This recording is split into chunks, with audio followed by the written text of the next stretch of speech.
G'day everyone, Aaron from Mango here. Today we're going to be looking at using Mango to crowdsource data. So crowdsourcing, it can be a very useful tool to gather a lot of data that's usually very high quality at a very low cost and at a greater speed than you might be able to do with the available resources you have. So we're going to use Mango and the map data within Mango and allow users of the map to explore the map, find features, and report issues or problems with particular areas of the map, and then we're going to send them over to a Google form and then through to a Google Sheet. Then from there you could also integrate, say, some alerting features through an integration with Zapier or any other automation tool that allows you to respond to new actions in Google Forms and Sheets. So firstly, why do we want to crowdsource? So as I said, it's a very high value data acquisition and it's very low cost.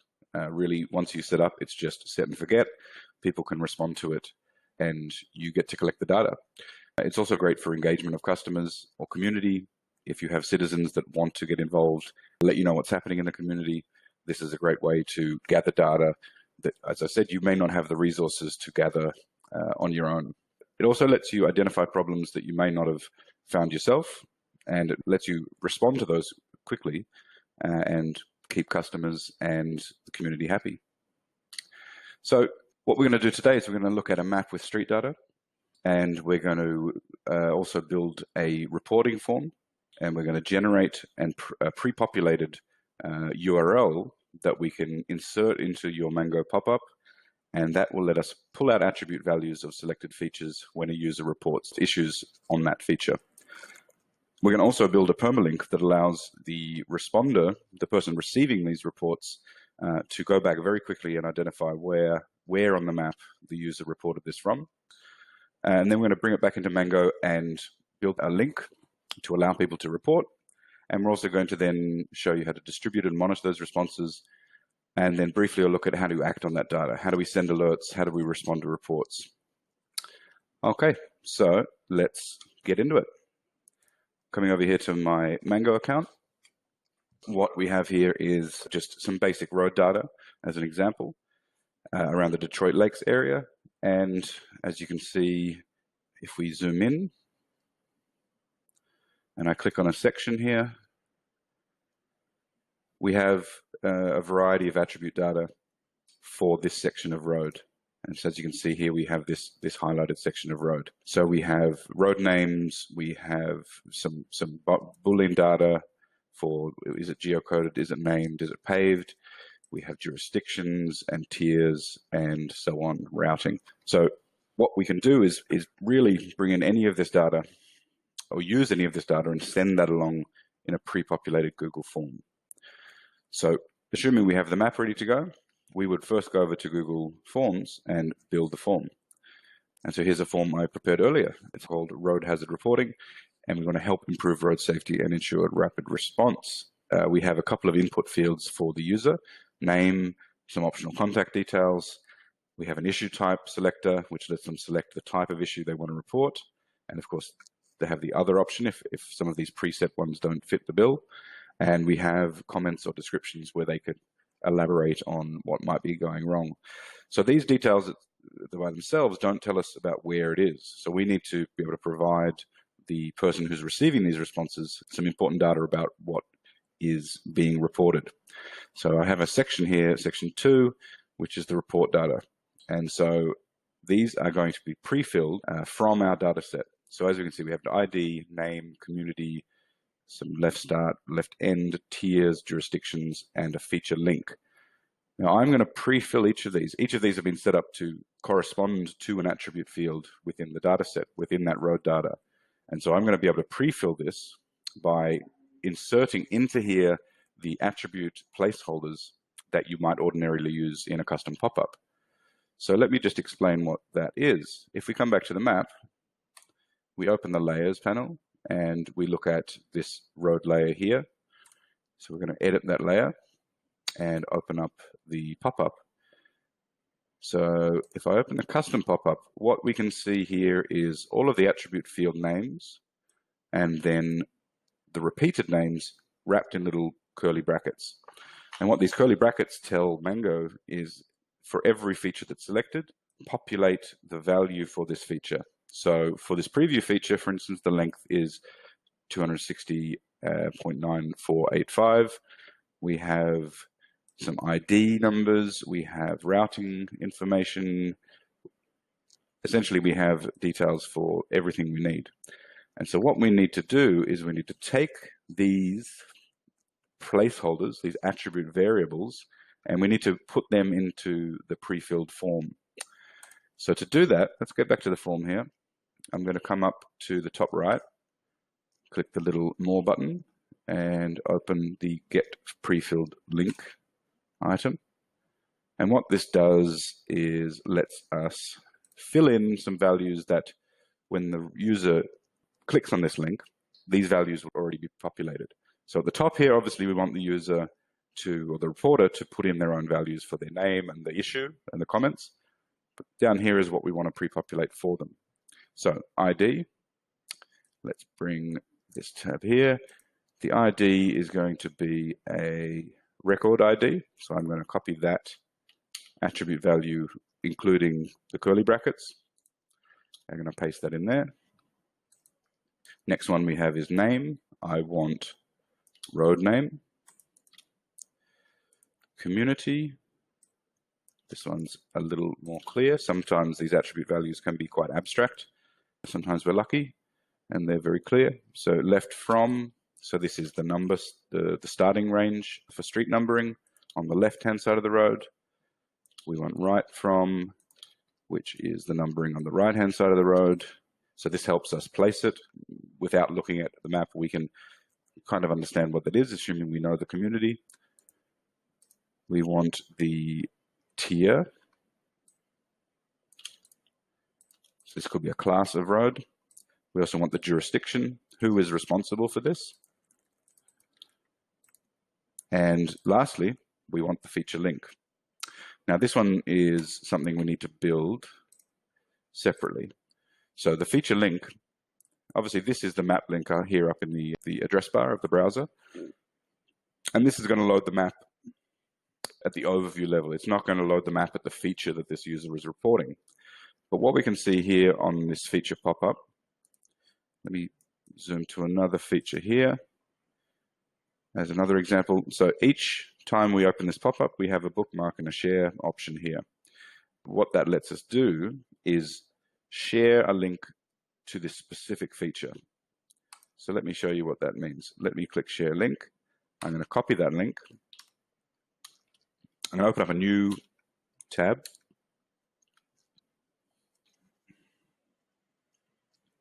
And when I paste that link and open it, what we can see is the feature I selected. Here come the layers now. The feature I selected is full screen in the map. And we have the attribute pop-up that describes that feature open as well. So this permalink lets us really get to the exact feature that the user has reported from. Now, each one is unique. So what we need to do is, if we look at the URL here, we have some parameters that tell us which feature is being selected and which feature to load at. Now, this particular feature that's highlighted here, we can see in the URL, we have a field and a value. So the field is the GID, which is an internal ID that references what record number this is in the data set. And the value for that field is 6914. So we don't always want 6914 to load, but we want the rest of this URL. And we want to make this 6914 value a dynamic value that will take us to the actual feature that we're reporting. So in the same way that our attribute pop-ups, if we go back into a pop-up editor, so the same way we have our attributes, which when wrapped in curly brackets, will respond with the actual value for that selected feature, we can do the same thing with this ID. All we need to do is add some curly brackets and add the field name. So the field name here is GID. And so what we have now is a layer reference, which tells us which layer to select from. So this is the road network layer. We have the field we're looking for, which is the unique ID, internal ID that is available in the data set. And we have the variable that will populate with the actual selected feature. So now we have that full URL. We can come back to our pre-populated form and paste that in. And so now, whenever this link is triggered, all of these values are going to populate. So when this link is triggered from Mango, all of these values will populate into the URL. So I'm going to get link, and it comes down here, lets me copy that link, and let's take a look at it.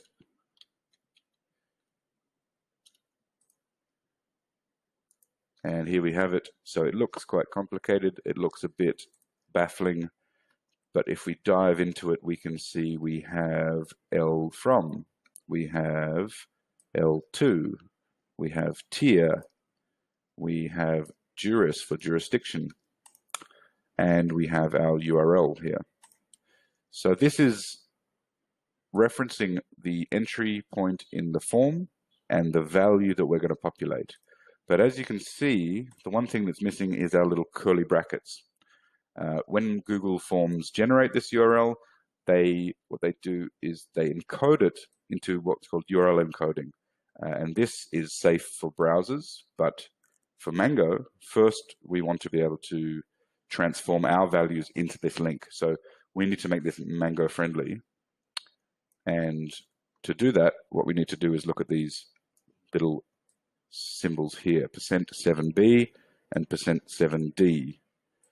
%7b is the URL encoded value for a left curly bracket. So I'm going to do a quick find and replace on this whole URL, and I want to replace %7b with a open bracket, and I want to replace %7d with a closed bracket, and that's done. There's our completed URL, and now we can go back into Mango and we can build this URL as a link in the pop-up and allow the user to select that. So I'm in the custom pop-up editor still, and I'm going to go to insert link. I have a URL field here. Ordinarily, you could, if you had a single URL within your data set, you could choose the variable that contains that URL and populate that to load dynamically for each selected feature.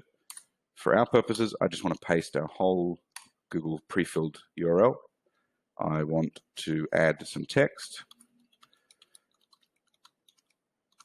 report a road issue here, and I'm going to insert it.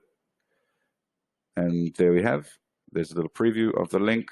You can look at the HTML code and we can see that it's all there in a standard HTML link. So I'm going to save that and save the layer settings. And what we can see now is the map is the same, but when we click on a section of road, we have our report a road issue link here. And this will appear for every feature that we click on. Now, when we select that link, we're going to come to our form that we've built, and the reporting area for the user is clear and ready to fill in.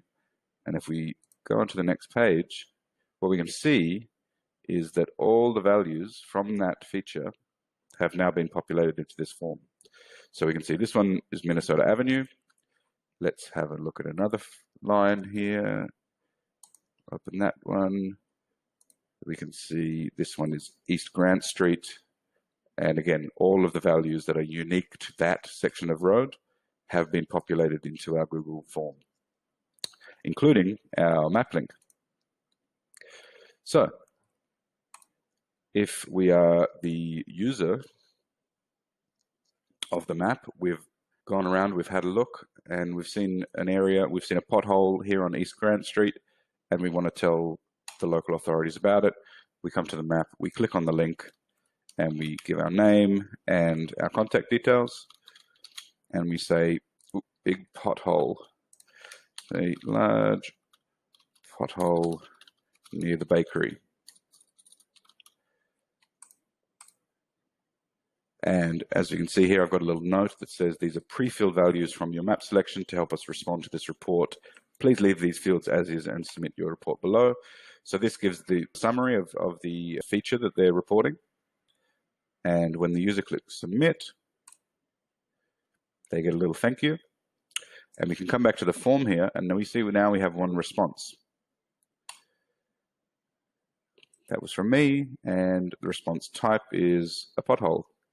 We can also open up a Google Sheet, and we can see that that response has been recorded in this Google Sheet.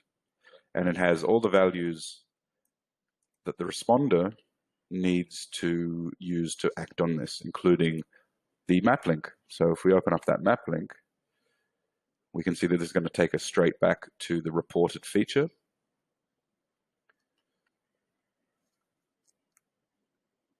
So we're on East Grant Street in this section here, and the rest of the values in this sheet are useful to me, say, as the responder to this issue. I know jurisdiction 6, I can act on that. So as you can see, this is a really quick way and really a simple way for the end user to be able to report issues using map data from different areas of your community or your business. This could work on any type of feature. So this doesn't have to be line data. This could be a polygon area. This could be zip code areas. This could be larger areas such as counties. It could be building data. It could be any data that you have that has an attributes table that provides you some information. And of course, that you can build a permalink to allow your receivers of these reports to see the map, respond quickly, and resolve problems. Now, the great thing about Google Sheets is that it's able to integrate with lots of other applications. There's a lot of add-ons you could use. It might already be part of your workflow. What I want to show you quickly is a tool called Zapier, which will allow basically any app to connect to any other app. So what you can do with Zapier is it can listen for responses to this Google Sheet. So every time a new row is entered, as in every time a new report is recorded, you can make Zapier listen to that and then take any action you like. And the action could be quite complex or very simple. It could be as simple as sending you an email and saying, Aaron has responded to the road issue report.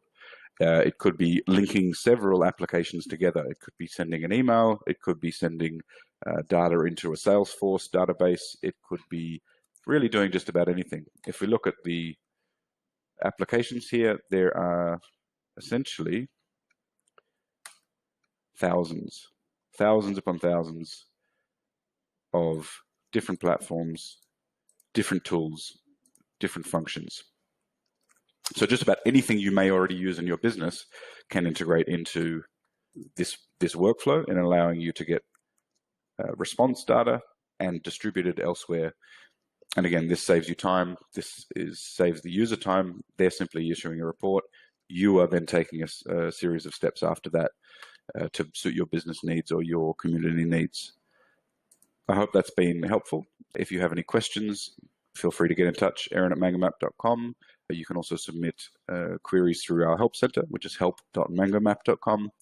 If you have any questions about this or anything else with regards to setting up workflows to help you minimize your effort and maximize your output, do get in touch. There's a lot of spatial workflows that we can help with. So thanks for your time today. Have a great day.